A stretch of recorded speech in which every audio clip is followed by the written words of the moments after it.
నతుడా సర్వశక్తిమంతుడైన గొప్ప తండ్రి,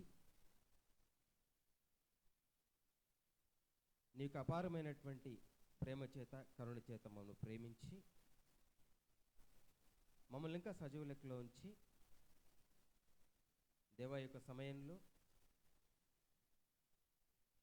ఈ సమస్త సృష్టిలోనూ అత్యంత విలువైనటువంటి నీ యొక్క మాటలను ధ్యానించడానికి, ఆ యొక్క మాటల ద్వారా మేము ఎలాంటి విశ్వాస జీవితాన్ని కలిగి ఉన్నామో మమ్మల్ని మేము పరిశీలించుకోవటానికిను నీవు సానుకూలం చేసినటువంటి సమయంను బట్టి నీకు వందనములు స్తోత్రములు చెల్లించుకుంటున్నాము తండ్రి. ఈ సమస్త సమయాన్ని కూడా ఆవరణమును నీకే అప్పగించుకుంటూ మా అందరి ద్వారా కేవలము నీకు మాత్రమే మహిమ కలుగులాగున మన యొక్క సత్యమైన మాటలను వినటానికిని చెప్పటానికిను అనుకూలమైనటువంటి నీదైనటువంటి మెండైన తలంపులు మా చుట్టూ నిండులాగున మాలో ఉండులాగున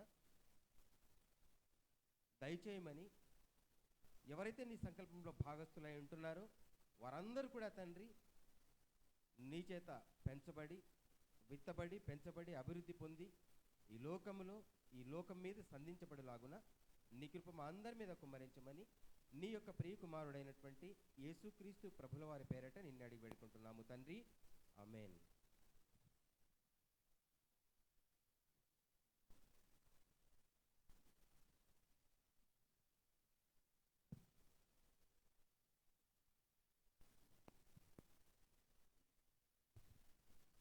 చేరవచ్చిన సహోదరి సహోదరులందరికీ కూడా నా యొక్క వందనములు తెలియజేసుకుంటూ ఉన్నాను. దేవుని కృపను బట్టి ప్రతి శుక్రవారం కూడా దేవుడు తన మాటలందు ఉన్నటువంటి బలమైనటువంటి ఆహారం చేత మనల్ని పోషిస్తూ వస్తున్న క్రమంలో మరి ఇవాళ కూడా గత వారం మనము అతి పరిశుద్ధమైన విశ్వాసము అనేటువంటి అంశమును మనం మొదలెట్టుకున్నాము. అందులో ఈరోజు రెండవ భాగంలో మనం ప్రవేశిస్తున్నాం. మరి గత వారము మనతోటి సహోదరులు కొంతమంది మరి మిస్ అయిన కారణంగా కేవలం ఒక 5 to 10 minutes మాత్రమే, ఎందుకంటే మధ్యలో ఎంటర్ అవుతే అర్థం కాదు కాబట్టి ఒక 5 to 10 minutes మాత్రమే ఇంట్రడక్షన్ చేసుకొని గత వారం ఏం మనం మాట్లాడుకున్నాం అనేది చూసుకొని ఈ వారం మనం ఫ్రెష్గా సబ్జెక్ట్లోకి ఎంటర్ అవుదాము. అతి పరిశుద్ధమైన విశ్వాసము అనే తెలుగులో ఈ పదం మనకు కనిపించకపోవచ్చు, కానీ ఇంగ్లీష్లో దీన్ని మోస్ట్ హోలీ ఫెయిత్ అంటారు. అతి పరిశుద్ధమైన విశ్వాసము. ఇది ఇంగ్లీష్లో మనకి ఎక్కడ కనిపిస్తుందంటే యూదా పత్రిక 20వ వచనంలో కనిపిస్తుంది.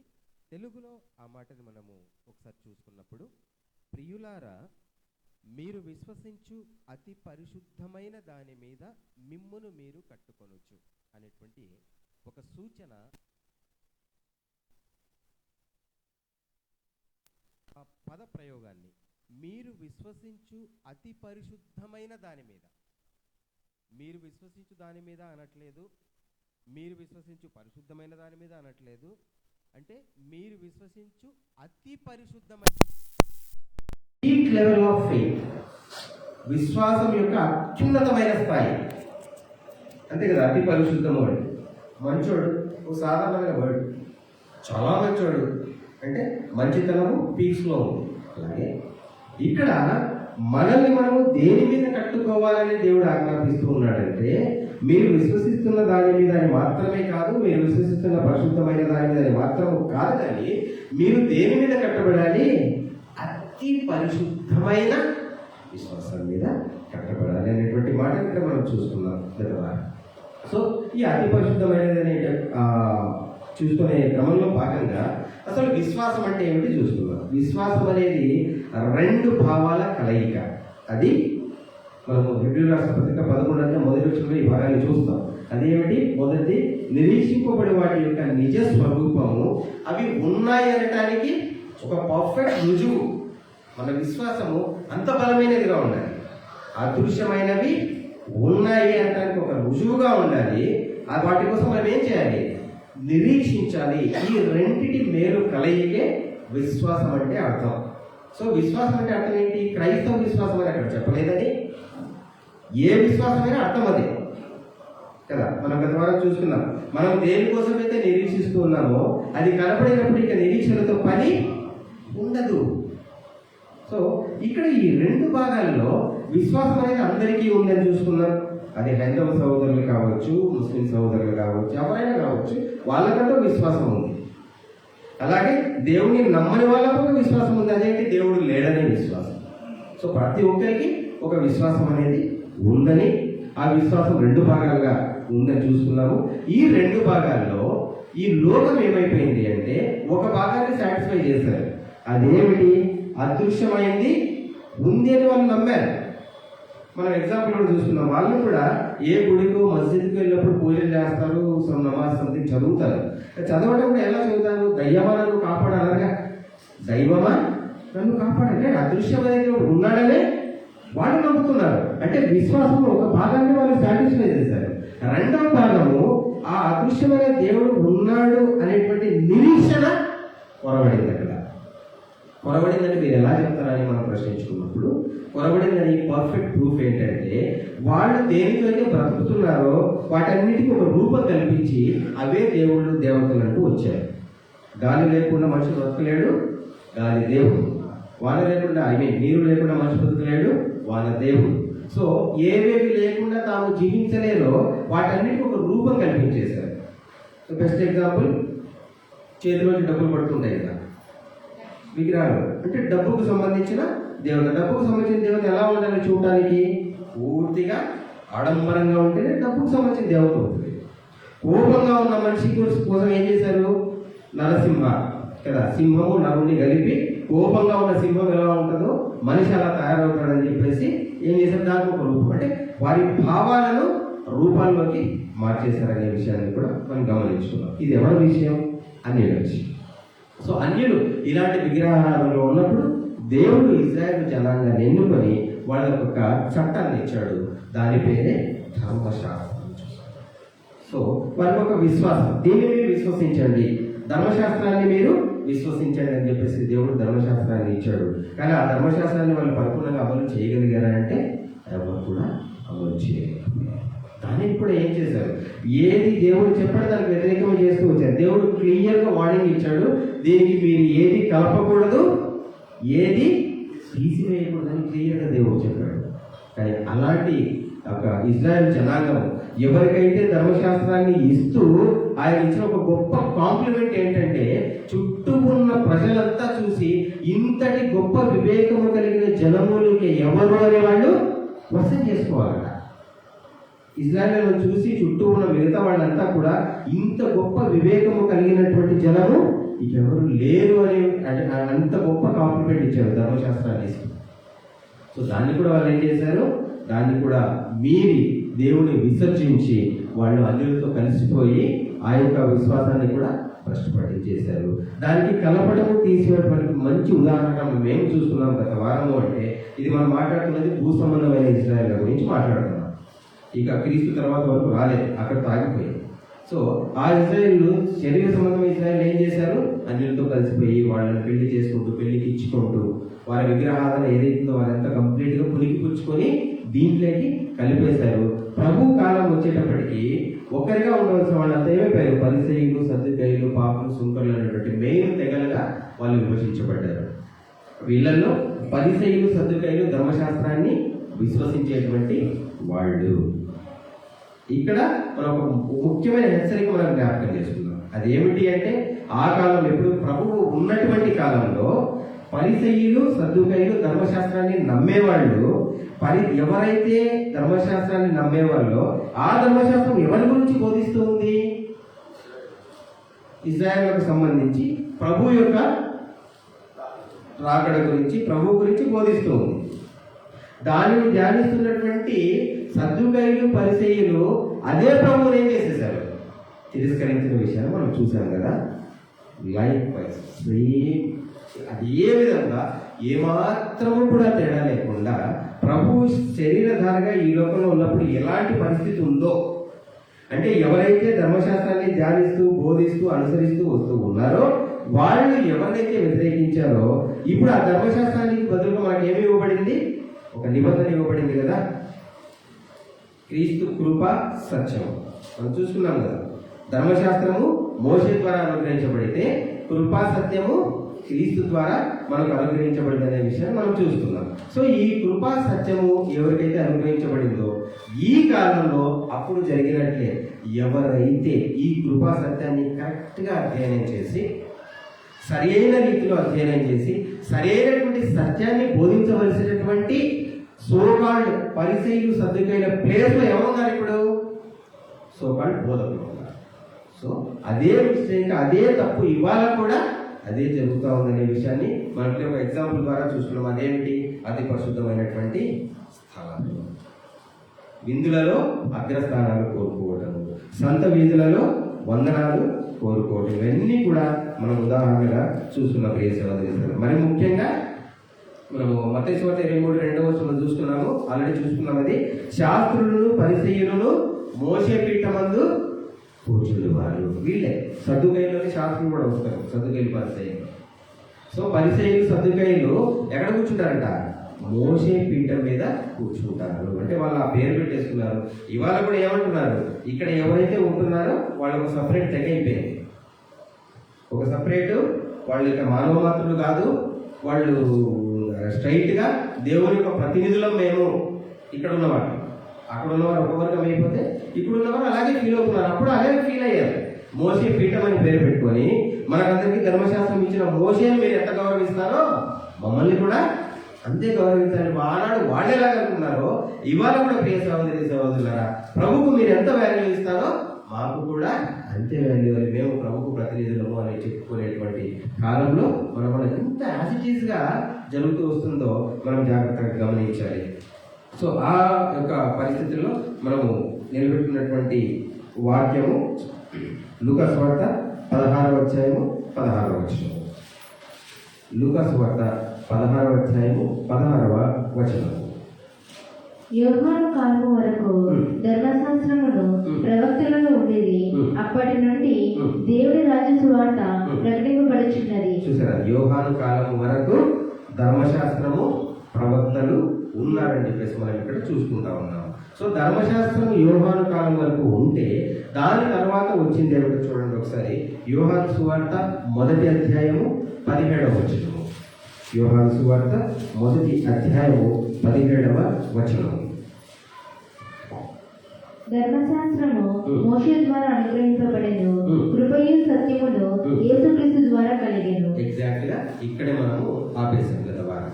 సో ఇక్కడ మనం చేసుకున్న క్వశ్చన్ ఏంటంటే, ధర్మశాస్త్రము మోషే ద్వారా అనుగ్రహింపబడేను, డన్, రైట్. ఆ తర్వాత భాగంలో కృపయు సత్యమును యేసుక్రీస్తు ద్వారా కలిగేను అనే మాట మనం చూసుకుంటూ ఉన్నాం కదా. మరి ధర్మశాస్త్రము మోషే ద్వారా అనుగ్రహించబడినది ఎంత సత్యమో, కృపా సత్యము ప్రభు ద్వారా అనుగ్రహించబడింది అంతే సత్యం అని మనం యాక్సెప్ట్ చేయాలి. అలా చేస్తున్నప్పుడు మన మదిలో వచ్చే మెదిలే సందేహం ఏమిటి అంటే, సత్యము ప్రభు ద్వారా వస్తే మరి ధర్మశాస్త్రం సత్యం కాదా? రైట్ అలా కృపా సత్యము యేసుక్రీస్తు ద్వారా వచ్చిందని ఇంత క్లియర్గా చెబుతూ ఉన్నప్పుడు ధర్మశాస్త్రం మరి సత్యం కాదా అనేటువంటి ఒక సందేహం మనకి రావచ్చు. సో ఆ సందేహాన్ని నివృత్తి చేసుకుని మనం ఈ అతి పరిశుద్ధమైన విశ్వాసంలో మనం ముందుకు వెళ్దాం. సహోదరి సహోదరులు చూడండి ఒకసారి ద్వితీయోపదేశకాండము 29వ అధ్యాయము 29వ వచనము. ద్వితీయోపదేశకాండము 29వ అధ్యాయము 29వ వచనము. రహస్యములు మన దేవుడైన యెహోవాకు చెందును, అయితే మనము ఈ ధర్మశాస్త్ర వాక్యములన్నిటిని అనుసరించి నడుచుకున్నట్లు బయలుపరచబడినవి ఎల్లప్పుడూ మనవియు మన సంతతి వాయువునగునని చెప్పుదురు. రహస్యములు మన దేవుడైన యెహోవాకు చెందును అని మోషే గారు చెబుతూ ఆయన ఏం మాట్లాడుతున్నాడు? ఈ ఇప్పుడు బయలుపరిచినవన్నీ వాక్యములన్నిటిని అనుసరించి నడుచుకున్నట్లు బయలుపరచబడినవి ఎల్లప్పుడూ మనవి. ఈ ధర్మశాస్త్రము ద్వారా ఏవైతే బయలుపరిచాడో దేవుడు, అవన్నీ కూడా ఎవరివి? శరీర సంబంధమైన ఇజ్రాయిల్ అవి, మనవి అని చెప్పేసి మోషే గారు ఇక్కడ చెబుతూ ఉన్నారు. సో ఇవి కాకుండా ఏవో అక్కడ ఉన్నట్లుగా ఒక స్ఫురణ, ఒక హింట్ మనకు అక్కడ కనిపిస్తూ ఉంది. అది మాత్రమే కాదు, ఇంకొక వాక్యాన్ని చూడండి. కొలస్సీలకు రాసినటువంటి పత్రిక 1వ అధ్యాయము 25వ వచనము. కొలస్సీయులకు రాసినటువంటి పత్రిక 1వ అధ్యాయము 25వ వచనము. దేవుని వాక్యమును అనగా యుగ యుగములలోను తరతరములలోను మరుగు చేయబడి ఉన్న మర్మమును సంపూర్ణముగా ప్రకటించుటకు నీ నిమిత్తము నాకు అప్పగింపబడిన దేవుని ఏర్పాటు ప్రకారము నేను ఆ సంఘమునకు పరిచారకుడనైతిని. చాలా చూసారా, దేవుని వాక్యమును అనగా యుగములలోను తరములలోను మరుగు చేయబడి ఉన్న మర్మము. అర్థమవుతుందని నేను నమ్ముతూ ఉన్నాను. సో యుగములలోను తరములలోను మరుగు చేయబడి ఉన్న మర్మము. తరాలు గడిచిపోతున్నాయి, యుగాలు గడిచిపోతున్నాయి, కానీ ఏదో కొన్ని విషయాలు ఆయన ఏం చేశాడట, మరుగు చేశాడు అనే విషయాన్ని ఇక్కడ మనం చూస్తాం. ఏ విషయాలైతే యుగములలోను తరములలోను మరుగు చేయబడి ఉన్నాయో ఆ మర్మములను సంపూర్ణముగా ప్రకటించడానికి దేవుడు నన్ను ఎన్నుకున్నాడు అనేటువంటి విషయం అక్కడ భక్తులు తెలియజేస్తున్న మాటని మనం ఇక్కడ చూస్తున్నాం. ఇక్కడ మీరు జాగ్రత్తగా గమనించాలి. కొన్ని యుగాల వరకు, కొన్ని తరాల వరకు దేవుడు ఏమి రివీల్ చేయాలో, ఏమి ఓపెన్ చేయాలో ఓపెన్ చేశాడు. దానికి భిన్నంగా ఆ తర్వాత కూడా ఏం జరగలేదు. దాని పరిపూర్ణత మాత్రమే తర్వాత జరిగింది, దానికి వ్యతిరేకం ఏం జరగలేదు.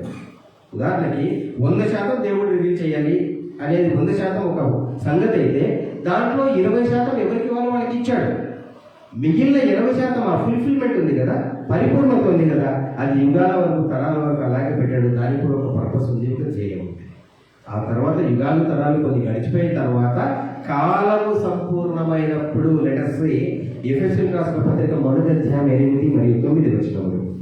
ఎఫెసీయులకు రాసినటువంటి పత్రిక 1వ అధ్యాయము 8 మరియు 9 వచనములు. కాలము సంపూర్ణమైనప్పుడు జరగవలసిన ఏర్పాటును బట్టి ఆయన తన దయా సంకల్పము చొప్పున తన చిత్తమును గూర్చిన మర్మమును మనకు తెలియజేసి మనకు సంపూర్ణమైన జ్ఞాన వివేచన కలుగుటకు ఆ కృపను మన ఎడల విస్తరింపజేశారు. ఇంతకుముందు వాక్యం ఏం చూస్తున్నాము, యుగములలోను తరములలోను మరుగు చేయబడింది మర్మం చూసుకున్నాం కదా.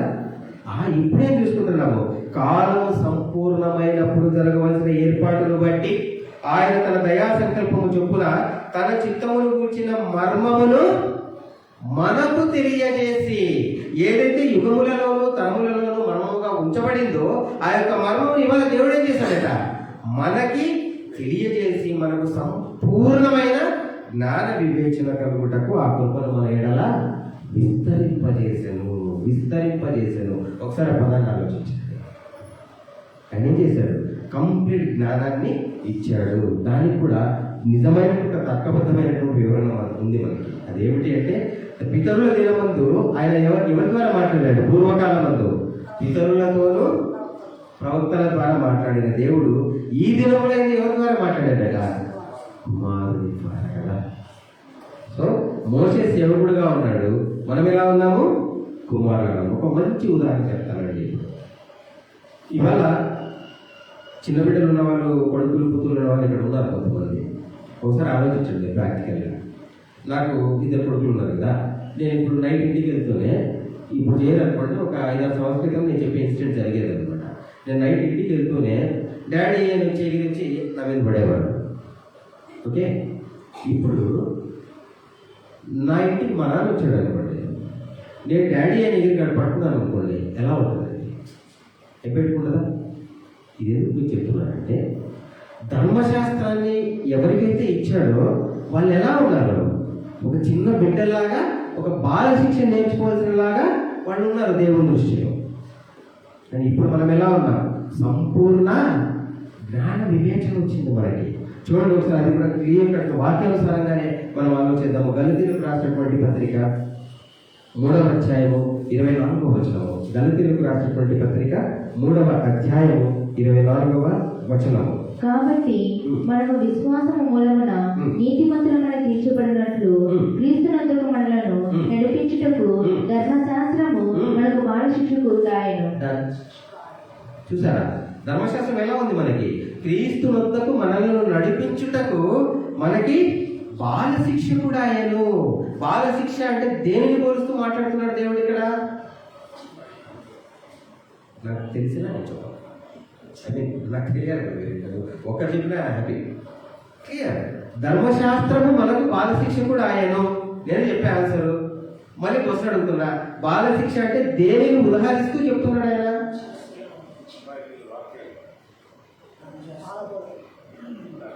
మళ్ళీ ఒకసారి వాక్యం చదువు. కాబట్టి మనము ఒక నిమిషం, కన్ఫ్యూజన్ ముందుకు వెళ్ళకూడదు, చదువు. కాబట్టి మనము విశ్వాసం మూలమున నీతిమంతులమని తీర్చబడినట్లు క్రీస్తునందుకు మనల్ని నడిపించుటకు ధర్మశాస్త్రము మనకు బాల శిక్షకుడు ఆయన. క్రీస్తు వద్దకు మనలను నడిపించుటకు ధర్మశాస్త్రము బాల శిక్షకుడు ఆయన. నేను రివర్స్ అడుగుతున్నా, బాల శిక్ష అని దేనిని ఉదాహరిస్తూ అంటున్నాడు దేవుడు. క్లియర్? Any confusion? ఆ ముందున్న మాట వెనక్కి తెచ్చాడు ఇక నేను అంతే. ధర్మశాస్త్రము మనకి బాల శిక్షకుడు ఆయన అంటే బాల శిక్ష. ఎక్కడున్న వాళ్ళందరికీ బాల శిక్ష అని చూసే ఉంటారని నేను అనుకుంటున్నా. చిన్నపిల్లలు అయితే నాకు తెలియదు, కానీ మన ఏజ్, నా ఏజ్ ఉన్న వాళ్ళైతే చూశారు. బాల శిక్ష అంటే బాల శిక్ష, బాలుడుగా ఉన్నప్పుడు ఇవ్వబడేటువంటి శిక్షణ కోసం బాల శిక్ష అంటే బేసిక్ థింగ్స్ కదా.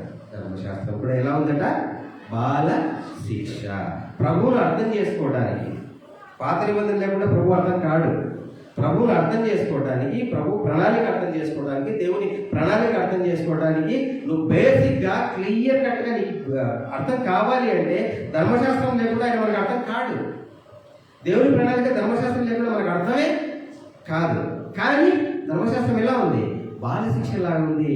అది పరిపూర్ణత కాదు. దాని పరిపూర్ణత కృప సత్యము. ఇది తేడా. యుగముల వరకు మరుగు చేయబడిన మరొక బాలశిక్ష అయితే, బాలశిక్షకు మించిన జ్ఞానం అయితే ఇది బాలశిక్షగా ఉంది. ఎప్పుడైతే ప్రభు వచ్చాడో కుమారుని ద్వారా ఆయన ఏం చేశాడట? కృపా సత్యము మనకి ఇచ్చాడు. కుమారుడికి ఒక పరిచారకుడికి తేడా చూడండి. యోహాను సువార్త 8వ అధ్యాయం 35వ వచనం. యోహాను సువార్త 8వ అధ్యాయం 35వ వచనం. దాసుడు ఎల్లప్పుడూ ఇంటిలో నివాసము చేయడు, కుమారుడు ఎల్లప్పుడూ నివాసము చేయడు. దాసుడు ఎల్లప్పుడూ ఇంటిలో నివాసము చేయడు. మనకందరికీ చాలా వాక్యాలు తెలుసు కదా. ధర్మశాస్త్రాన్ని అనుసరిస్తున్న వారిని ఎన్నిసార్లు దాసులు అని సంబోధించాడు ఆయన. మనం ఇక దాసులము కాదు కానీ తండ్రి ద్వారా దత్తపుత్రాత్మను పొంది ఉన్నాము. అంటే ధర్మశాస్త్రాన్ని ఎవరైతే అనుసరిస్తూ ఉన్నారో వాళ్ళు పరిచారకులుగాను దాసులుగాను ఉండబోతూ ఉన్నారు. దాసుడు ఇంటిలో ఎల్లప్పుడూ నివాసము చేయడు, కానీ కుమారుడు ఇంటిలో నివాసం చేస్తాడు. ప్రియ సహోదరి, దాసుడు కుమారుడు తేడా ఇక్కడ మనం చూస్తా ఉన్నాం. యేసుక్రీస్తు ప్రభు వచ్చేంత వరకు ఎవరైనా కుమారుడిని సంబోధించారా? ఎవరైనా తండ్రి అన్నారా? వాళ్ళందరూ దాసులుగా ఉన్నారు. వారు దేవుని ఇంటిలో నివాసం చేయడానికి వీలు లేదు. మన వాక్యం చూస్తున్నాం. కానీ యేసుక్రీస్తులో ఎప్పుడైతే మనం విశ్వాసం ఉంచామో ఆయన ద్వారా మనమందరం ఏమై ఉన్నాము? కుమారులముగా మారి ఉన్నాము. మన ఇంటిలో నివాసం చేయడానికి రైట్ రాయల్గా హక్కు పొంది ఉన్నాం అనే విషయాన్ని ఇక్కడ మీరు జ్ఞాపకం చేసుకోవాలి. ఇది ధర్మశాస్త్రాన్ని అంటే బాలశిక్ష కింద ఉన్న వారికి, నిజమైనటువంటి కృపాసత్యం కింద ఉన్న వారికి ఉన్నటువంటి తేడాలు ఇక్కడ మీరు గమనించాలని జ్ఞాపకం చేస్తాము. ఇవాళ కూడా ఆనాడు ప్రతి మాట కూడా ఆనాడు ధర్మశాస్త్రోపదేశకులైనటువంటి పరిసయ్యులు, సద్దుకయ్యులు వీళ్ళంతా ఏం చేశారు? కలగాపులను చేసేసి ధర్మశాస్త్రాన్ని తమకు అనుకూలంగా మార్చుకున్నారు కదా. ఇవాళ కూడా యాక్చువల్గా తోటి సాధులతో మధ్యాహ్నము వాక్యాన్ని పంచుకుంటూ ఉన్నప్పుడు కూడా ఒక మంచి సందేహం అడిగారు. డబ్బులకు సంబంధించి వేరే అడిగారు. దానికి సంబంధించి ఇలాంటి బైబిల్ చూపిస్తారన్న వాక్యము అని చెప్పారు.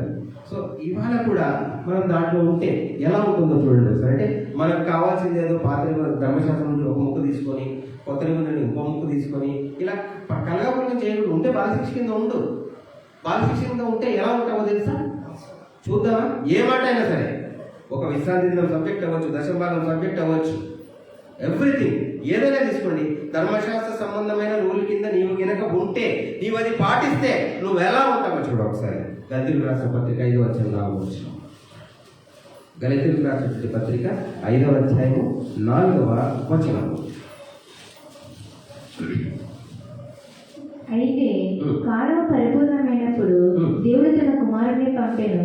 ఆయన స్త్రీ యందు పుట్టి మనము దత్తపుత్రులము కావాలని ధర్మశాస్త్రములకు లోబడిన వారిని విమోచించుటకై ధర్మశాస్త్రములకు లోబడిన వాడాయను.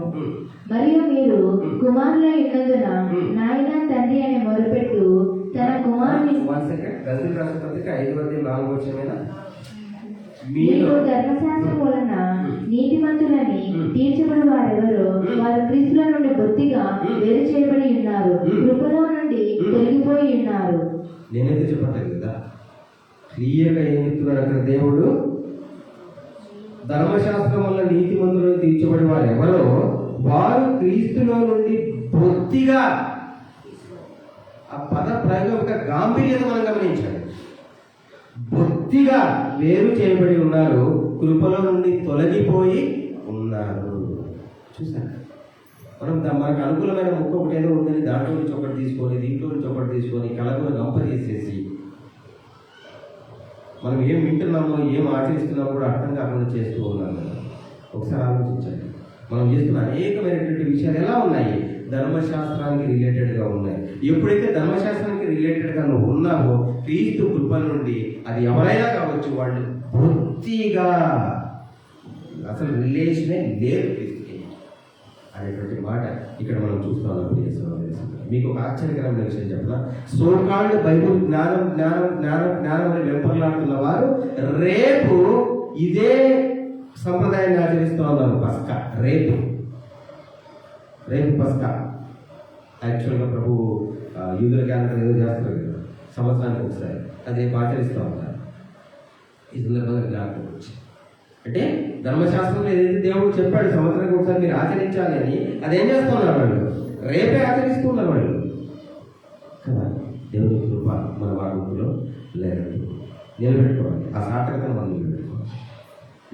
సో మనం ఎప్పుడైతే ధర్మశాస్త్రం కింద ఉన్నామో మనం దేవుని కృప నుండి బొత్తిగా వేరు చేయబడి ఉన్నాము. మనం ఎలా ఉన్నాము, నాయన తండ్రి అనేటువంటి పిలిచే ఒక అర్హత, ఒక హక్కును మనం పొంది ఉన్నాము. ఎప్పుడు యేసుక్రీస్తునందు మీరందరూ విశ్వాసం వలన దేవుని కుమారులై ఉన్నారని వాక్యం చెప్తుంది కదా.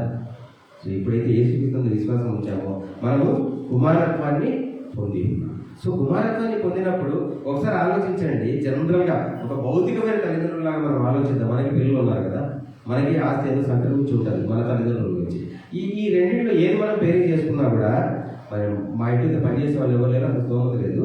ఎవరింట్లోనే పనిచేసే వాళ్ళు ఉంటే మనం పనిచేసే వాళ్ళకి కుమారులకి మధ్య ఆస్తి పంపకాలు, పనిచేసే వాళ్ళకి మనం ఏమైనా ఆస్తి ఇస్తామా? మనం ఏం చేస్తాము, పని చేసే వాళ్ళని పని చేసే వాళ్ళలాగే ట్రీట్ చేస్తాం. బట్ పక్షపాత ధోరణి దేవుడి దగ్గర లేదు. ఇక్కడ మీరు మీకు మళ్ళీ జ్ఞాపకం చేస్తాం. ఎందుకంటే అతి పరిశుద్ధమైన విశ్వాసం మీద మనం కట్టబడతా ఉన్నాం. అతి పరిశుద్ధం చెప్తాను, ఉదాహరణ చెప్తే ఆశ్చర్యపోతారు.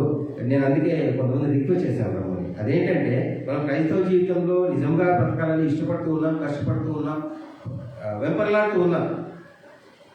అది హెచ్చరిక అయితే చూశారుగా, యూదా పత్రిక 20 వర్షంలో ఎవరు హెచ్చరించాడు, మిమ్మల్ని మీరు దేని మీద కట్టుకోవాలి, అతి పరిశుద్ధమైన విశ్వాసం మీద కట్టుకోవాలి. సో అతి అనే ప్రయోగం చూస్తాం. ఎందుకు అతి పరిశుద్ధమైన దేవుడు చెప్పాడు. సో ఇప్పుడు కుమారులుగా ఉన్న మనము ఎప్పుడైతే ఆ కుమారుడు అలా కష్టపడ్డ ప్రాణం ఇచ్చాడు కదా, ఆ కుమారులో మనం భాగమైనప్పుడు ఆ వారసత్వం మనకు రావాలి అంటే మనం కూడా ఏం చేయాలి, అలాగే కష్టపడాలి. కేవలం విశ్వాసం ఉంచడం మాత్రమే కాక క్రీస్తు పక్షమున శ్రమపడుటయో మీకు అనుగ్రహించబడేది అని అన్నారు పౌరులు. చాలా శ్రమపడాలి. ఏమిటి ఆ శ్రమ? ఎందుకంటే అతి పరిశుద్ధమైన విశ్వాసం గురించి మనం ధ్యానిస్తాం. సో ఇప్పుడు ప్రభు ఎక్కడ ఉన్నాడు, తండ్రి కుడి పార్శ్వమందు ఆశీనుడై కదా. మనము పిల్లలమై ఉన్నాం. సో మనకు ఏం కావాలి, ఆ వారసత్వం కావాలి కదా, ఆ వారసత్వము కావాలి. ఆ వారసత్వం కావాలి అంటే మనం కూడా ఏం చేయాలి, ఆయనలో ఎప్పుడైతే పాలిభాగస్థులం అవుతామో ఆ శ్రమలో కూడా పాలిభాగస్థులము అవ్వాలి. ఒకసారి చూడండి, అతి పరిశుద్ధమైన విశ్వాసం అంటే ఎలా ఉంటుందో నిజంగా ఇట్స్ మైండ్ బ్లోయింగ్. మన రోమాలు ఎక్కబోచుకుంటాయి. నిజంగా ఇంత అతి పరిశుద్ధంగా నేను అని అనిపిస్తుంది. కొన్ని ఎగ్జాంపుల్స్ చూడండి ఒకసారి.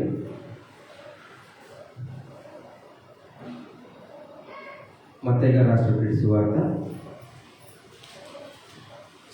మొదటి యోహాను పత్రిక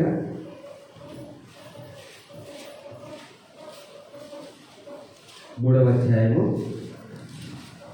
15వ వచనము. మొదటి యోహాను పత్రిక 3వ అధ్యాయము 15వ వచనం. తన సహోదరుని ద్వేషించువాడు నరహంతకుడు, ఏ నరహంతకుని ఎందును నిత్య జీవం ఉండదని మీరు ఎరుగుదురు. చూసారా, ధర్మశాస్త్రం దేవుడు ఇచ్చాడు కదా. ధర్మశాస్త్రంలో హత్య అంటే డెఫినేషన్ ఏంటి? నిర్వచనం. హత్య అంటే దేని హత్య అన్నారు? ఒక శరీరాన్ని మనం పొడిచి చంపినప్పుడు ఇంకోటి చేస్తే అది మర్డర్ చేశాడు, చంపినట్లు ఒక మనిషిని కదా. అదే అతి పరిశుద్ధమైన విశ్వాసం. ఇప్పుడు నువ్వు హంతకుడు ఎప్పుడవుతావో తెలుసా? మనిషిని చంపితే కాదు, ఫిజికల్గా భౌతికంగా మనిషిని పొడిచో ఇంకోటి చేసి చంపితే కాదు, నీ మనస్సులో ఇక్కడ నీ మనస్సులో ఎప్పుడైతే ఏ సహోదరుని గురించి అయినా నువ్వు ద్వేషభావం కలిగి ఉంటావో, ద్వేష భావాన్ని కలిగి ఉంటావో, అప్పుడే నువ్వేమైపోయావు? మర్డర్, హంతకుడు అయిపోయావు. ఎంత పరిశుద్ధంగా ఉంది ఆలోచించింది. అంటే మనసులో కూడా ఎలా ఉండాలి? ఎంత పరిశుద్ధంగా ఉంది. సాధ్యమా? మరి పేరు నిజమేనా? అతి పరిశుద్ధం, peak level of faith, highest levels of faith. ఇంకా తర్వాత ఇది లేదు, అంతకన్నా పరిశుద్ధత ఏం లేదు. ఏముంటుంది ఆయన ఏమంటున్నాడు? ఇలా ఉండాలి, దాని మీద కట్టబడుతున్నాడు మనల్ని అందరినీ. ఈ క్యారెక్టర్కి సంబంధించిన వాక్యాలు ఎక్కడ బయటికి రావు, వేరేటి కమ్మేస్తాయి వాటన్నింటినీ కూడా. ఇది ఫాలో అయితే మన క్యారెక్టర్ ఎలా ఉంటుందో ఒక్కసారి ఆలోచించండి. మన మనసులో ద్వేషించినా కూడా నేను హంతకుండా అవుతాననే ఒక భావన నాలో విత్తబడితే నేను ఎలా ఉంటాను? అతి పరిశుద్ధం, మోస్ట్ హోలీ ఫెయిత్. అలాగే ధర్మశాస్త్ర ప్రకారము ఈ యొక్క బలిపీఠం దగ్గర అర్పణ అర్పించాలి ఏమైనా పాపం చేస్తే. అవునా? ధర్మశాస్త్ర ప్రకారము ఏదైనా పాపం చేస్తే మనం ఏం చేయాలి? అర్పణ అర్పించాలి కదా. అది ప్రభు యొక్క కృపా సత్యము వచ్చిన తర్వాత ఎలా ఉందో చూడండి. మత్తయి సువార్త 5వ అధ్యాయము 23వ వచనం. మత్తయి సువార్త 5వ అధ్యాయము 23వ వచనం. కావున నీవు బలిపీఠమునందు అర్పణను అర్పించుచుండగా నీ మీద నీ సహోదరునికి విరోధమైనది కలదని అక్కడ నీకు జ్ఞాపకము వచ్చిన ఎడల అక్కడ బలిపీఠం ఎదుటనే నీ అర్పణను విడిచిపెట్టి మొదట వెళ్ళి నీ సహోదరునితో సమాధాన పడము, అటు తర్వాత వచ్చి నీ అర్పణను అర్పింపు. చూసారా, అతి పరిశుద్ధం. ఇంతకుముందు ఎలా ఉంది? నువ్వేనా పాపం చేస్తావు, గొడవ చేస్తావు, పోయి ఏం చేస్తావు? అర్పణ అర్పించేస్తావు. కానీ ఇప్పుడేంటి? పీక్ లెవెల్, దానికి ఇంకా లిమిట్ లేదు. ఇంకా తర్వాత చేసేది ఏమి ఉండదు. నువ్వు అర్పణ అర్పణ. మొన్న ఐ థింక్ లాస్ట్ సాటర్డేలో ఎప్పుడో ఇంట్లో నైట్ ఉన్నాను, కేకలేస్తున్న చర్చిలో నుండి 1వసారి 2వసారి 3వసారి అర్పణలు తెచ్చాను. మన ఈ సీజనే కదా చేసేది, తెచ్చారు. దాని బాగానే ఉంది. ఇది మనుషులందరికీ ఎందుకు తేలిక చేసేస్తారంటే ఇది బయటికి రాదు. ఇది కాదు బాబు ముఖ్యము, నువ్వు చర్చికి అర్థం తేవడం కాదు ముఖ్యము. నువ్వు తెచ్చే ముందు నీకు ఎవరైనా శత్రువులు ఉంటే, నీ మనసులో ఎవరితో అయినా సమాధానం లేకపోతే ఫస్ట్ పోయి చూసుకొని అక్కడ సమాధానం పడు, తర్వాత చర్చికి రాని చెప్పాలి. ఏమొస్తుంది? తీసుకురా. క్యారెక్టర్ కదా. దేవునికి ఏం కావాలి? మనం తెచ్చే ఆ కంకులు, ఈ కలిగిన ప్రేమ చేస్తాం అవి కాదు కదా, మనం కావాలి. కానీ ఫీడింగ్ ఎలా వెళ్తా ఉంది? వీళ్ళు చేశారు ఆ పని, పరిశీలన దగ్గర అప్పుడు చేశారు, ఇప్పుడు సోకాళ్ళు అదే గ్రూప్ చేస్తా ఉన్నారు. ఆలోచించారు ఎలా ఉంది? నువ్వు అర్పణ తేవడం కన్నా ఎవరైనా చెప్పగలమా? మనము తప్ప ఎవరైనా చెప్పగలమా? మనము తప్ప. ఎవరైనా ఇక్కడికి తెచ్చేటప్పుడు ఎవరితో అయినా సమాధానం లేకపోతే ఫస్ట్ వెళ్ళి వాళ్ళతో సమాధానం పడి రండి కదా, తర్వాత మీ అర్పణ కాల్చడం లేదనుకోండి అని ఎవరైనా చెప్పగలమా? బట్ చెప్పాలి. ఎందుకు? అతి పరిశుద్ధమైన దాని మీద మనల్ని కట్టుకోమన్నాడు కనుక. చూడండి, అలాగే మత్తయి సువార్త 5వ అధ్యాయము 28వ వచనం. నేను మీతో చెప్పినది ఏమనగా, ఒక స్త్రీని మొహము చూపుతో చూచు ప్రతివాడు అప్పుడే తన హృదయమందు ఆమెతో వ్యభిచారం చేసిన వాడు. చూసారా, అన్ని పీకేలు తిరుగుతున్నాయి. ప్రభు దాని పరిపూర్ణత తెచ్చాడని ముందే చెప్పాను. అది బాల శిక్ష, ఇది పూర్తి శిక్ష. ఇక్కడ ఏమంటున్నాడు? మోహపు చూపు చూసిన వెంటనే నువ్వు ఏమైపోయావు? వ్యభిచారం చేసేవాడి కింద నువ్వు లెక్కించబడతా ఉన్నావు. కానీ అంతకుముందు శరీరానికి సంబంధించిన విషయం. కానీ ఇప్పుడు నువ్వు ఎప్పుడైతే ఒక స్త్రీని మోహపు చూపుతో చూస్తావో అప్పుడే నువ్వు వ్యభిచారం చేసిన వాడి కింద లెక్క కట్టబడుతూ ఉన్నావు అనేటువంటి ఒక అతి గొప్ప విశ్వాసం అతి గొప్ప. ఇక దాని మించి ఏమైనా ఉందా? అంతకన్నా మించి నీతి ఉందా? అంతకన్నా మించి చేయగలిగింది ఉందా? అందుకే అతి పరిశుద్ధమైన విశ్వాసం అంటే ఏమిటి అనేది మనం ఇక్కడ చూసుకోగలుగుతున్నాం. ప్రియ సహోదరి సహోదరులు, ఎంత అద్భుతమైన శిక్షణ చూడండి మనం పొందుతూ ఉన్నది. మనసులో కోపడకూడదు. నువ్వు అర్పించే అర్పణ కన్నా ఈ యొక్క సమాధానం ముఖ్యం. చుట్టూ ఉన్న ప్రపంచంతో నువ్వు ఒక స్త్రీని అట్లీస్ట్ మోహపు చూపు కూడా నువ్వు చూడకూడదు. అది ఎలా?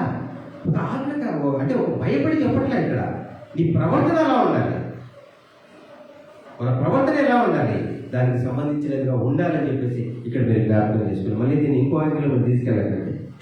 ఆయన చెప్పాడు కాబట్టి భయపడి చేయాలి కాదు, ఇది నీతి. మన ప్రవర్తన ఇలా ఉండాలి, మనం ఇలా జీవించాలి. అలా మనము జీవించాలనే విషయాన్ని మనం జ్ఞాపకం చేసుకోవాలి. అలాగే ధర్మశాస్త్ర ప్రకారము కంటికి కన్ను, పంటికి పన్ను, ప్రాణానికి ప్రాణం కదా. ఆ రూల్ ప్రకారమే ప్రభు కూడా బలయ్యాడు. యాక్చువల్గా మనం ఇంకో చక్రాన్ని చూసుకున్నాం. కానీ కొత్త నిబంధన అంటే కృపా సత్యం వచ్చేటప్పటికి అదేమైపోయింది చూడండి, కంప్లీట్ రివర్స్ పైకి ఆపోజిట్కి వచ్చేసింది. అదే 5వ అధ్యాయము 39వ వచనం. నేను మీతో చెప్పినది ఏమనగా, దుష్టుని ఎదిరింపక నేను కుడి చెంప మీద కొట్టిన వాడిని వైపునకు ఎడమ చెంప కూడా త్రిప్పుము. ఎవడైనా నీ మీద వాద్యము చేసి నీ అంగి తీసుకుని కోరిన ఎడల వాటికి పైవచనం కూడా ఇచ్చివేయము. కుడి చెంప మీద కొడితే ఎడమ చెంప చూపించాలి. ఏదైనా మనకు సాధ్యమయ్యే పని ఉందండి. ఒకవేళ సాధ్యమైతే ఎంతమందికి సాధ్యమవుతుంది? సాధ్యం కాదని చెప్పడానికి లేదు. ఎందుకంటే ఈ లోకంలోనే జీవిస్తూ ఉన్నారు అలాంటి వాళ్ళు లేకపోతే ఎప్పుడు వచ్చేవాడు ఆయన.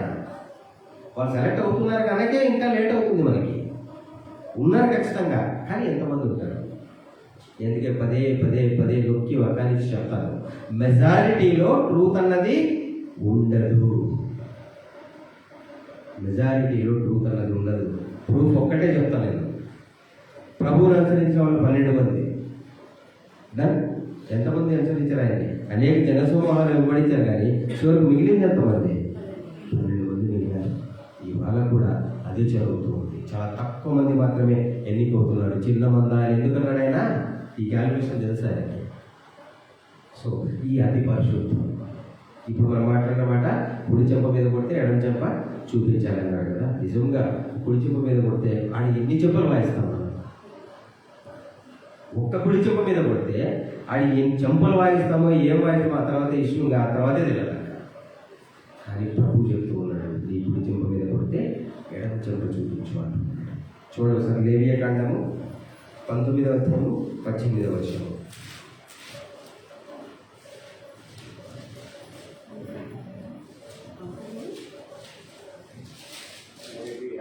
లేవియా కాండము 19వ అధ్యాయము 18వ వచనం.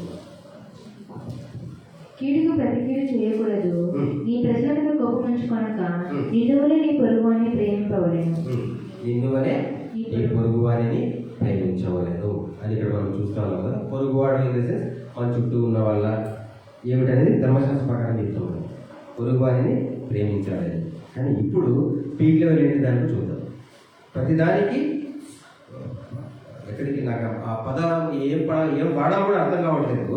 ప్రతి విషయానికి దేవుడు ఏం చూపిస్తున్నాడు మనకి, దాన్ని లాస్ట్ లెవెల్ చూపిస్తా ఉన్నాడు. సో దీనికి లాస్ట్ లెవెల్ ఏంటి? మత్తయి సువార్త 5:44 వచ్చి, నేను మీతో చెప్పినది ఏమనగా, మీరు పరలోకమందున్న మీ తండ్రికి కుమారులై ఉండునట్లు మీ శత్రువులను ప్రేమించుడి, మిమ్మల్ని హింసించు వారి కొరకు ప్రార్థన చేయుడి. చూసారా? పొరుగువారిని ప్రేమించమనేది మనం లేవియా కాండం చూసుకున్నాము. ఇక్కడ ఏమంటాడు ఆయన, మీరు పరలోకమందున మీ తండ్రికి కుమారులై ఉండునట్లు మీ శత్రువులను ప్రేమించుడి. ఇదంతా ఇలాంటి క్యారెక్టర్ బేస్డ్ అంటే వ్యక్తిత్వానికి సంబంధించిన విషయాలన్నీ బయటికి వస్తే ఆ ప్రకారం మనుషులు ఉంటే ఒక్కసారి ఆలోచించండి ఎలా ఉంటుందో లోకం కదా. ప్రతి విషయం కూడా అతి పరిశుద్ధతని మనం చూస్తా ఉన్నాం ప్రియ సహోదరి సహోదరులు. ఆ వాటి మీద అతి పరిశుద్ధమైన విశ్వాసం అనే దాని మీద మనల్ని ఆయన కట్టుకోమనే విషయాన్ని ఇక్కడ మనము చూడగలుగుతాం. సో ఇక్కడ కొన్ని విషయాలు మాత్రమే చూస్తున్నాం. అది మొదటి విషయం వచ్చేసి మన మనసులో కూడా ఎవరిని ద్వేషించకూడదు. ఎంత కష్టం నిజంగా చెప్తున్నా. నాకు కూడా నాకు కూడా నేను పెద్ద పుడిగినదే కాదండి, జస్ట్ ఏంటంటే చెప్తున్నా కూడా చెప్తున్నాను నేను. నాకు ఒక్కోసారి టక్కని టెంప్టింగ్ అయిపోతాను కోపం వచ్చి. కోర్స్ కానీ దేవుని కృప ఏంటంటే కోపం వేసుకున్న తర్వాత నాకు నేను రియలైజ్ అయ్యే ఒక ఆలోచన ఇప్పటి వరకు ఉంది. అది కూడా దాటి రావాలని నేను ప్రార్థన చేసుకుంటాను. ఎంత కష్టం చూడండి. మనసులో కూడా నేను బయటికి మాట్లాడేస్తాను. మనసులో కూడా ఒక సహోదరుని మీద ద్వేషభావము ఉండకూడదు. అఫ్కోర్స్ మనకి ద్వేషభావాలు అయితే లేవు, కోపం వచ్చి ఇప్పుడు రియాక్ట్ అవుతుంది. సో ద్వేషభావం మనసులో కూడా ఉండకూడదని చూస్తున్నాము. అలాగే నువ్వు ఏదైనా అర్పించాలి అనుకుంటే ఫస్ట్ ఆఫ్ ఆల్ ఎవరితో అయినా నీకు సమాధానం లేకపోతే వాళ్ళ దగ్గరికి వెళ్ళి వాళ్ళతో సమాధానం పడి తర్వాత అర్థం అవ్వచ్చు అనేది ఇక్కడ చూసుకుంటున్నాము. తర్వాత 3వ ముఖ్యమైన విషయంగా మోహపు చూసినప్పుడే వ్యభిచారం చేసినట్టుగా మనం పరిగణించబడతాము. కుడి చెంపు మీద కొడితే ఎడమ చెంపు చూపించమన్నాడు. మన శత్రువుల కోసం మనల్ని ప్రార్థన చేయమన్నాడు. శత్రువులని ప్రేమించమన్నాడు. ఒక్కసారి దాన్ని ఇంప్లిమెంట్ చేసి చూడండి. ఆ యొక్క ధైర్యము, ఆ మానసిక పరిస్థితి టోటల్ డిఫరెంట్. ఒక్కసారి మనస్ఫూర్తిగా శత్రువులను ప్రేమించి ఎలాంటి ద్వేషభావాలు మనసులో లేకుండా మనం ఉండగలిగితే మనకే అర్థమవుతుంది మనం ఎంత అధికారపూర్వకంగా బ్రతకగలుగుతాం, ఎంతో రైట్ రాయల్గా మనం మాట్లాడగలుగుతాం. చూసారా, పరిశుద్ధత అనేది ఏ లెవెల్లో ఉండాలట? అతి పరిశుద్ధముగా ఉండాలని చెప్పేసి బైబిల్ చూసుకుంటాం. సో ఈ అతి పరిశుద్ధమైన విశ్వాసాన్ని ప్రభువు ఎవరికి ఇచ్చాడు? అతి పరిశుద్ధమైన విశ్వాసం అంటే ఏంటో మనం చూస్తున్నాం. సో ఈ అతి పరిశుద్ధమైన విశ్వాసాన్ని ప్రభువు ద్వారా ఎవరికి దేవుడు దాన్ని పాసన చేశాడు చూడండి ఒకసారి. యోహాను సువార్త 17వ అధ్యాయము 6వ వచనము. యోహాను సువార్త 17వ అధ్యాయము 6వ వచనము. లోకము నుండి నీవు నాకు అనుగ్రహించిన మనుషులకు నీ నామమును ప్రత్యక్షపరిచితిని, వారు నీ వారై ఉండిరి, నీవు వారిని నాకు అనుగ్రహించితివి, వారు నీ వాక్యము గైకొని ఉన్నారు. వారు నీ వారై ఉన్నారు, వారు నీ వాక్యము గైకొని ఉన్నారు. ప్రభువు ద్వారా ఈ యొక్క అతి పరిశుద్ధమైన విశ్వాసము, ఈ యొక్క వాక్యం అనేది ఎవరికి పాసాగా వెళ్ళిపోయిందంటే ఆయన శిష్యులకు ఆనాడు అప్పగించబడింది అనే విషయాన్ని మనం ఇక్కడ చూసుకుంటాం. సహోదరి సహోదరులారా, అప్పుడే యేసుక్రీస్తు ప్రభువును వెంబడించినప్పుడే ఆయన చెప్పేటటువంటి మాటలు చాలా కఠినంగా అనిపించాయి చాలా మందికి. అందుకే చాలా మంది ఏమైపోయారు, మధ్యలోనే వదిలేశారు ఆయన్ని. చూడండి ఒకసారి యోహాను సువార్త 6వ అధ్యాయం 66, 67. యోహాను సువార్త 6వ అధ్యాయం 66, 67 వచనం. అప్పటి నుండి ఆయన శిష్యులలో అనేకులు వెలుగు తీసి మరి ఎన్నడూ ఆయనను వెంబడింపలేదు. కాబట్టి యేసు మీరు కూడా వెళ్ళిపోవాలని విన్నారా అని 12 మందిని అడగగా, సీమోను పేతురు, ప్రభువా ఎవరి ఎందుకు వెళ్ళదుమో నీవే నిత్య జీవపు మాటలు గలవాడు. ఆ కాలంలోనే ఈయన చెప్తున్న మాటలు చూసి వాటిని డైజెస్ట్ చేసుకోలేక, అవి అర్థం కాక, స్వీకరించలేక ఏమైపోయారు చాలా మంది. వెనుకకు వెళ్ళిపోతే ప్రభు అడుగుతున్నాడంటే శిష్యులే, మీరు కూడా వెళ్ళిపోవాలనుకుంటున్నారా అని చెప్పేసి. ఇవాళ సత్యం ప్రకటిస్తున్నప్పుడు కూడా అలాగే ఉంటుంది. తీసుకోలేదు. ఇవాళ మనం తీసుకోలేము. అంటే ఈ సత్య సంబంధమైన మనం దానికి ప్రయత్నిస్తున్నాం తప్పిస్తే ఇవాళ ఎక్కడైనా చెప్పాను రా వాళ్ళు చెప్పారండి, సాధ్యమవుతుంది అదంతా. అవ్వాలి. ఎందుకు అవ్వాలి? ప్రభువు సెలెక్ట్ చేసుకోవాలంటే అవ్వాలి. ప్రభు దృష్టిలో నాకు అవసరం లేదు, నేను ఉండాల్సిన అవసరం లేదంటే అవ్వదు. ప్రభువు మనతో ఉండేదని అసాధ్యం అవ్వదు. చెప్పండి, అసాధ్యమైన పని ఏదైనా ఉందా? సో ప్రభు మనతో ఉండాలి అంటే అది అయి తీరుతుంది. జాగ్రత్తగా ఇలాంటి కఠిన విషయం ఉన్నప్పుడు అక్కడ శిష్యులు కూడా వాళ్ళు కొంతమంది మనుషులు డైజెస్ట్ తీసుకోలేక వాళ్ళు వెనక్కి వెళ్ళిపోయినట్టుగా మనం ఇక్కడ చూస్తాం. ఆయన చెప్పిన మాటలన్నీ కూడా ఏ రూపంలో ఎక్కువ చెప్పాడు? ఉపమాన రీతిలో మాట్లాడినట్టుగా మనం ఇక్కడ చూస్తాం. అంటే ఈ సత్య సంబంధమైన విషయాలన్నీ కూడా ఆయన ఉపమాన రీతిలో ఎక్కువగా మాట్లాడాడు. ఈ ఉపమాన రీతిలో ఎందుకు ఎక్కువగా మాట్లాడాడు అని మనం ప్రశ్నించుకుంటే,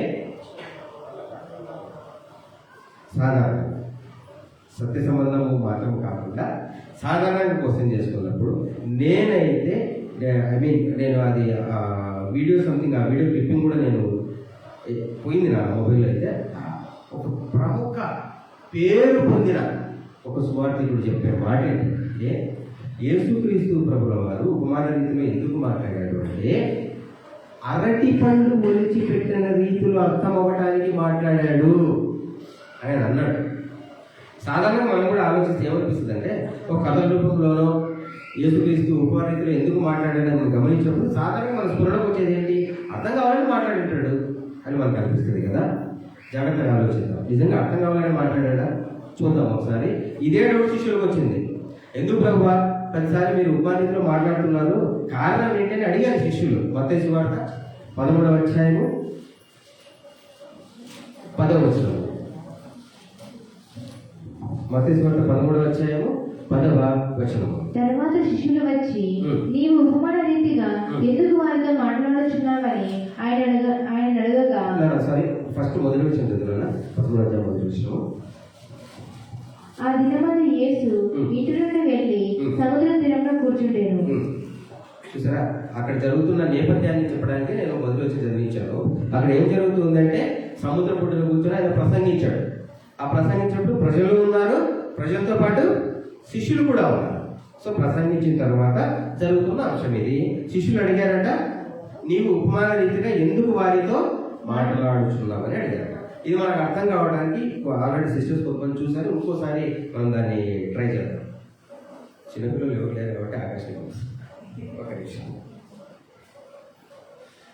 జాగ్రత్తగా ఆలోచించండి, ఒక్కసారి చూడండి. సముద్ర పొడ్డున ప్రభువు అందరితో మాట్లాడాడు. అందరితో మాట్లాడిన తర్వాత పక్కకు వచ్చిన తర్వాత శిష్యులు అడుగుతా ఉన్నారు ఏమని, శిష్యులు నేను సాదృశ్యంగా ఉన్నాను, అందరూ ప్రజలకు సాదృశ్యంగా ఉన్నారు, ఈయన ప్రభువుకు సాదృశ్యంగా ఉన్నారు. సో ఈయనని శిష్యులు అడుగుతూ ఉన్నారు, నీవు ఉపమాన రీతిగా ఎందుకు వారితో మాట్లాడుచున్నావు? మాతో అని చెప్పలేదు కదా.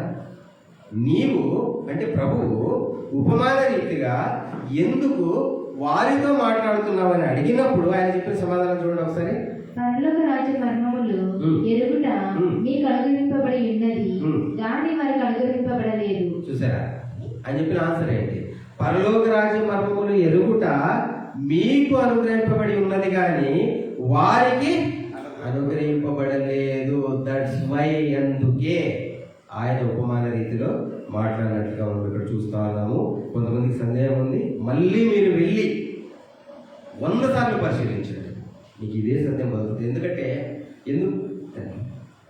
ఎందుకు ఇదే మీకు ఎందుకు బోధపడుతుంది అంటే ఏం లేదు, పెద్ద రీజన్ ఏంటి, అది సత్యం కాబట్టి. అది సత్యం కాబట్టి అదే తప్పిస్తే వేరే ఆన్సర్ ఉండదు దానికి. ఎంత క్లియర్గా చెప్పాడు. నువ్వు ఎందుకు వారితో ఉపమానరీతిలో మాట్లాడుతున్నావు అంటే వారికి పరలోక రాజ్యంలో ఎరుగుట అనుగ్రహించబడలేదు కానీ మీకు అనుగ్రహించబడింది, శిష్యులకు అనుగ్రహించబడింది. ఆ శిష్యులే ఇప్పుడు రెడీ అవుతున్నారు, వాళ్ళకు మాత్రమే పరలోక రాజ్యంలో ఎరుగుట అనుగ్రహించబడింది. ఇప్పుడు కూడా వారికి మాత్రమే అనుగ్రహించబడింది. అందరికి అర్థం కాదు. సింపుల్గా ఉపమాన రీతిలో ఎందుకు మాట్లాడుతున్నాడో అర్థం కాలేదు. ఇక ఆ ఉపమానాలు ఎలా అర్థమవుతాయి, ఇంత 60 గ్రంథాల సారం ఎలా అర్థమవుతుందో ఒక్కసారి ఒక మామూలు విచక్షణతో మనం ఆలోచించగలగాలి. ప్రియ సహోదరి, ఇలాంటి గొప్ప సత్యాన్ని ఆయన ఏం చేశాడు, శిష్యులకు ఇచ్చినట్టుగా మనం ఇక్కడ చూడగలుగుతాం. ఈ శిష్యుల్లో అందరికీ ఇవ్వబడిందా అంటే ఖచ్చితంగా అందరికీ ఇవ్వబడలేదు. ఒకరు మిస్ అయ్యారు. ఎంత ప్రణాళిక అద్భుతంగా అంటే ఈయన అక్కడ మాట్లాడుతున్నప్పుడు యోహాను సువార్తలో ఆ యొక్క 13వ అధ్యాయం 14వ అధ్యాయం ఈ వచనాలన్నీ ఆయన మాట్లాడుతున్నాడు కదా. మాట్లాడుతూ ఉన్నప్పుడు ఈయన ఇంపార్టెంట్ విషయాలు ఏవైతే చెప్తాడో అప్పుడు యూదా మిస్ అవుతాడు కదా. చూడండి ఒకసారి యోహాను సువార్త 13వ అధ్యాయం 10వ వచనం. యేసు అతన్ని చూసి, స్నానము చేసిన వాడు పాదముల తప్ప మరేమీ కడుగుకొనక్కరలేదు, అతడు కేవలం పవిత్రుడాయను, వీరుడు పవిత్రులు కానీ మీలో అందరూ పవిత్రులు కానేరు. చూసారా అద్భుతంగా యేసుక్రీస్తు ఎలాంటి హిట్ ఇస్తా ఉన్నాడు. ఎదురుగా శిష్యులు కూర్చోన్నారు, వాళ్ళకి యూదా ఉన్నాడు. సో మీరందరూ పవిత్రులే కానీ అందరూ పవిత్రులు కారు అని చెప్తూ ఉన్నాడు కదా. ఆ మాట చెప్పినటువంటి ప్రభువు 13వ అధ్యాయం 30వ వచనం చూడాలా. వాడు ఆ మొక్క పుచ్చుకొని వెంటనే బయటికి వెళ్ళాను. ఎవరు? ఇస్కరియోతు యూదా ఆ ముక్క పుచ్చుకొని బయటికి వెళ్ళాడు. అంతకు ముందు ఏమన్నాడు ఆయన? మీరందరూ పవిత్రులు కాదు, అందరూ పవిత్రులు కాదు అన్నాడు. 30వ వచనంలో వాడు ఆ ముక్క పుచ్చుకొని బయటికి వెళ్ళాను. ఆ తర్వాత 15వ అధ్యాయం 3వ వచనం. నేను మీతో చెప్పిన మాటను బట్టి మీరిప్పుడు పవిత్రులై ఉన్నారు. మీరిప్పుడు పవిత్రులు. ఎప్పుడైతే ఈ మాట పలుకుతున్నాడో యూదా అక్కడ లేడు. సో ఈ సత్యము కేవలం ఎవరికి ఇవ్వబడింది? శిష్యులకు మాత్రమే ఇవ్వబడింది. చూసారా? ఫస్ట్ యూదా ఉన్నప్పుడు మీరందరూ పవిత్రులు కాదు అన్నాడు. యూదా వెళ్ళిపోయిన తర్వాత మాట్లాడిన తర్వాత ఇప్పుడు ఏమంటాడు ఆయన? మీరిప్పుడు పవిత్రులుగా ఉన్నారు అని చెప్పేసి ఇక్కడ తెలియజేస్తా ఉన్నాడు. ఈ యొక్క అతి పరిశుద్ధమైన విశ్వాసం మీద ఎవరైతే కట్టబడతారో వాళ్ళందరూ ఎలా ఉన్నారు? పవిత్రులుగా ఉన్నారు. ఆ శిష్యులకు మాత్రమే ఇవాళ బైబిల్కి సంబంధించిన మర్మములు కానీ, బైబిల్కి సంబంధించిన సంగతులు కానీ, దేవునికి సంబంధించిన సంపూర్ణమైన ప్రణాళిక ఏదైతే ఉందో అదంతా కేవలము 100% నేను స్టాంప్ వేసి చెప్తున్నాను, శిష్యులకు మాత్రమే తెలియపరచబడతా ఉంది, లోకమందరికీ కాదు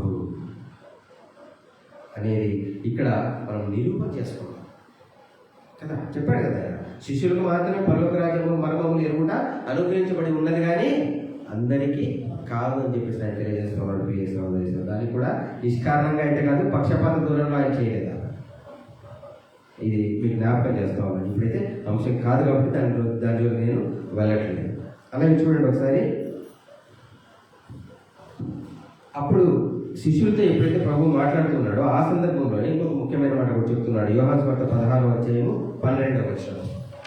యోహాను సువార్త 16వ అధ్యాయము 12వ వచనం. నేను మీరు చెప్పవలసినవి ఇంకా అనేక సంగతులు కలవు గాని ఇప్పుడు మీరు వాటిని సహింపలేదు. అప్పుడు ఆయన ఏదైతే ప్రామిస్ చేశాడో ఆ పెంతెకొస్తు దినాన పరిశుద్ధాత్మ వచ్చిన తర్వాత వాళ్ళకి ఏమైపోయాయి? విషయాలన్నీ కూడా సంపూర్ణంగా బోధపడటం మొదలైంది. ప్రియ సహోదరి సహోదరులు, ఇప్పుడు చెప్పినా మీరు సహించలేరు అని చెప్పేసి ఆయన చెప్తూ ఉన్నాడు. ఇప్పుడు జస్ట్ మనం కొన్ని మాట్లాడుకుందాం. ఆ విషయాలు సహించగలరా? లోతైన పక్కన పెట్టేయండి. మనం కొన్ని 5-6 విషయాలు మాట్లాడుకున్నాం కదా. అతి పరిశుద్ధమైన విశ్వాసం అంటే ఏంటండి? అది సహించగలరా? జాగ్రత్తగా ఆలోచించాలి ప్రియ సహోదరి సహోదరులు. ఆ తర్వాత కాలక్రమేణా ధర్మశాస్త్రాన్ని ఎలా భ్రష్టు పట్టించారో, ధర్మశాస్త్రాన్ని భ్రష్టు పట్టించడం అంటే అది పాటించకుండా దాన్ని కలపడము, తీసివేయడము, సొంత ఆలోచన దాంతో చేయడము, ఇదంతా ఎలా చేశారో ఇవాళ కూడా ఈ కృప సత్యం అనేది కూడా ఇవాళే కాదు, అప్పుడే అపోస్తలులు ఉన్నప్పుడే ఎలా భ్రష్టు పట్టిపోయిందో చూడండి ఒకసారి. 2వ యోహాను పత్రిక 9వ వచనం. 2వ యోహాను పత్రిక 9వ వచనం.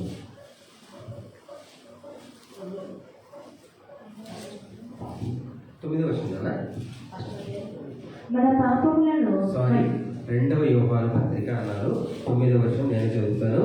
క్రీస్తు బోధ యందు నిలిచి ఉండక దానిని విడిచి ముందులకు సాగు ప్రతి వాడును దేవుని అంగీకరింపని వాడు. క్రీస్తు బోధ ఏదైతే ఉందో దానిని విడిచి ఎవరైతే వెళ్తారో వాళ్ళంతా ఎలా ఉన్నారు? ఆయనను అంగీకరించని వారుగా ఉన్నారు.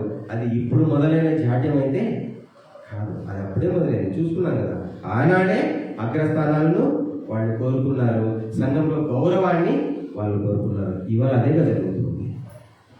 సంఘంలో గౌరవం కావాలి, ఎక్కడికి వెళ్ళినా కూడా వాళ్ళు ఒక సపరేట్గా చూడాలి. ఇవాళ కూడా అదే జరుగుతుంది ప్రియ సహోదరి. దానికి భిన్నంగా సత్యంలో లేనటువంటి వారు దానికి అనుగుణంగానే వాళ్ళు కూడా ఏం చేస్తున్నారు? అలాగే ప్రవర్తిస్తూ ఉన్నారు.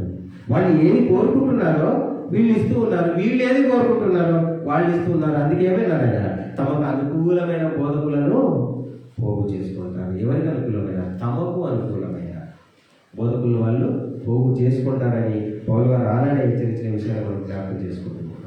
నిజంగా ఆ రోజు ఎలా ఈ యొక్క అతి పరిశుద్ధమైన విశ్వాసం కోసం పోరాటం చేశారో నిజంగా ఆశ్చర్యం అనిపిస్తుంది. చూడండి, ఆ వాక్యాన్ని చూసి మనము ఈ రోజు ఈ సెషన్ని క్లోజ్ చేసుకుందాము. అపోస్తుల కార్యములు 4వ అధ్యాయము 19వ వచనం. అపోస్తుల కార్యములు 4వ అధ్యాయము 19వ వచనం.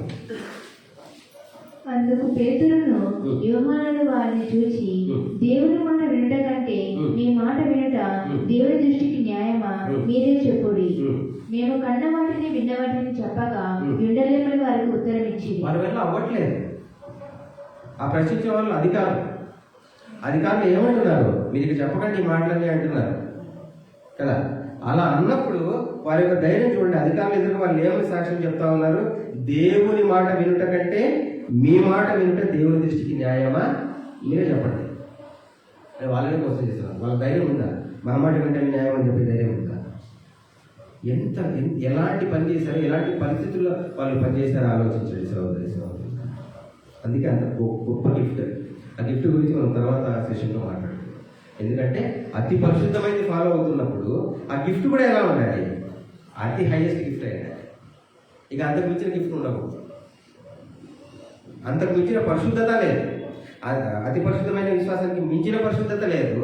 అలాగే అది ఎవరైతే ఫాలో అవుతామో ఆ పొందబోయే గిఫ్ట్కు అంతకు మించిన గిఫ్ట్ లేదు. తెచ్చిన వ్యక్తి అంతకు మించిన గొప్ప వ్యక్తి లేడు. ఎవరు తెచ్చింది? ప్రభు. అంతకు మించిన గొప్ప వ్యక్తి ఉన్నాడా? విశ్వాసం ఎలా ఉంది? పీక్ లెవెల్స్కి వెళ్ళిపోయింది. అంతకు మించిన పరిశుద్ధత ఉందా? లేదు. ఈ అతి పరిశుద్ధమైన విశ్వాసాన్ని ఫాలో అవుతే ఎలాంటి గిఫ్ట్ ఉంటుందో అప్పుడు మనకు తెలుస్తుంది. ఇంతకు మించిన గిఫ్ట్ కూడా లేదు. అతి పరిశుద్ధమైన విశ్వాసము అతి పరిశుద్ధమైన వ్యక్తితో వచ్చింది. అతి పరిశుద్ధంగా మనం జీవించినప్పుడు అతి గొప్పదైన బహుమానాన్ని మనం పొందుకుంటున్నాం. సో ఎప్పుడైతే ఆ కాస్త మనము విస్మరిస్తామో లేదా నిర్లక్ష్యం చేస్తామో, స్టార్టింగ్లో నేను చెప్పాను, దాంట్లో ఒక లెటర్ మిస్ అయిపోతుంది. ఏంటా లెటర్? అక్షరం. ఒక అక్షరం మిస్ అయిపోతుంది. అతి పరిశుద్ధమైన విశ్వాసంలో ఒక అక్షరం పోతుంది. ఏంటది? టీ.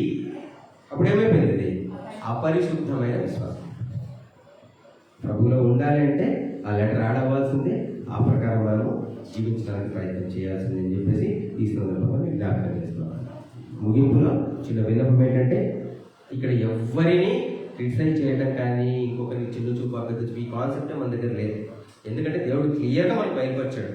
నేను అనుమతించాను, ఈ అబద్ధ బోధ అవ్వచ్చు, ఈ నా వ్యతిరేకమైన ఏవైతే జరుగుతున్నాయో నీ కంటి ముందర అవన్నీ నేనే అనుమతించానని చెప్పేసి ఆయన క్లియర్గా చెప్పేశాడు. సో నేను దానికోసం యుద్ధం చేసో, తర్క వివాదాలు పడో, గొడవ పడో ఏం చేయలేము.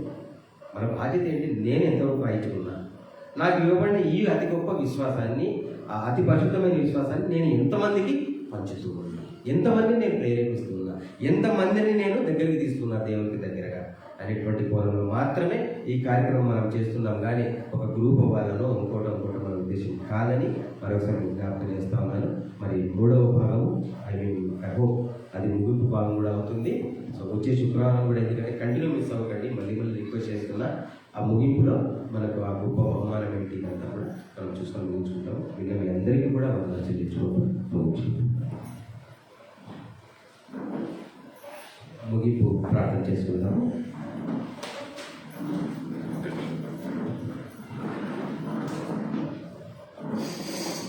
సర్వోన్నతమైన స్థలములలో ఆశీర్వదమయ్యింది.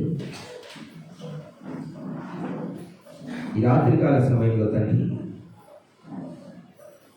నన్ను మమ్మల్ని ఒక చిన్న సమూహంగా ఇక్కడ చేర్చి నీ మహిమ కలిగినటువంటి వాక్యమును ధ్యానించడానికి, ఆ యొక్క వాక్య ధ్యానము ద్వారా మా జీవితాలను మేము పరిశీలించుకోవటానికి నీవు సానుకూలం చేసినటువంటి ఒక సమయం బట్టి నీకు వేలాది కృతజ్ఞతాస్తుతులు చెల్లించుకుంటున్నాము తండ్రి. అవును దేవా, వాక్యము విన్నటువంటి మేము కేవలం వినివారు మాత్రముగా ఉండి మమ్మల్ని మేము మోసపుచ్చుకొనకుండా ఆ వాక్య ప్రకారం జీవించేటువంటి గొప్ప కృప మాకు అందించమని నిన్నడి వేడుకుంటున్నాము తండ్రి.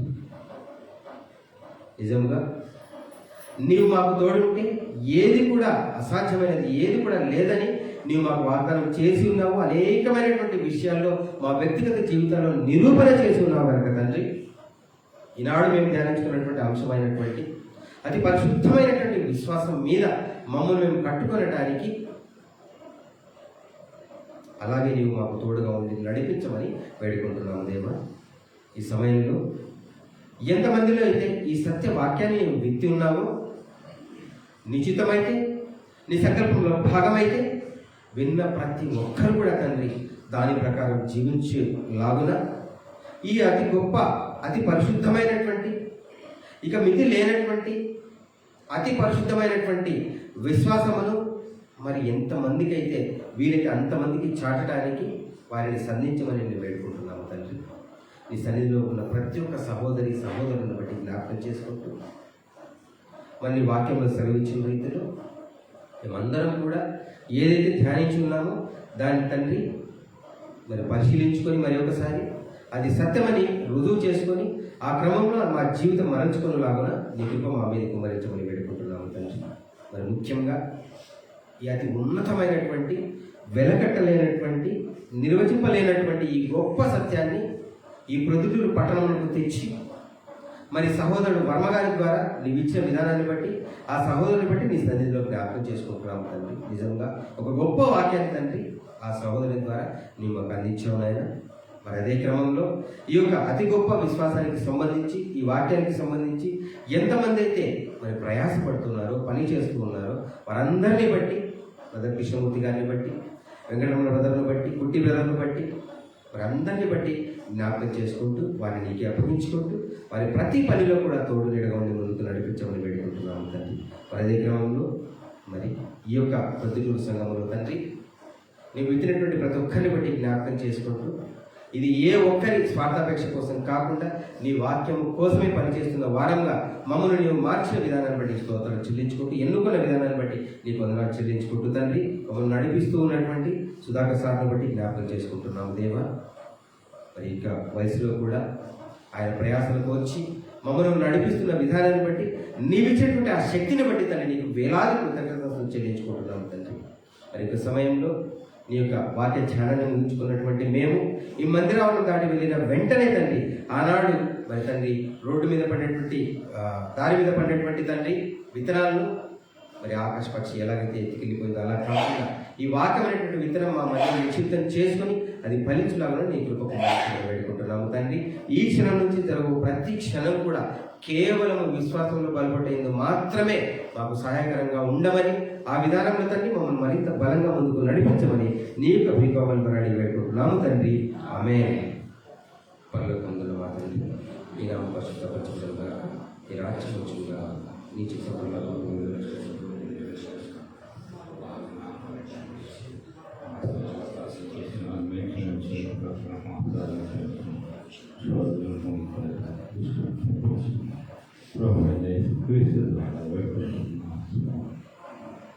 మన తండ్రి అయిన దేవుని ప్రేమ ప్రభు యేసు కృపయు సమాధానము మనకందరికీ ఇప్పుడు ఎల్లప్పుడూ తోడైన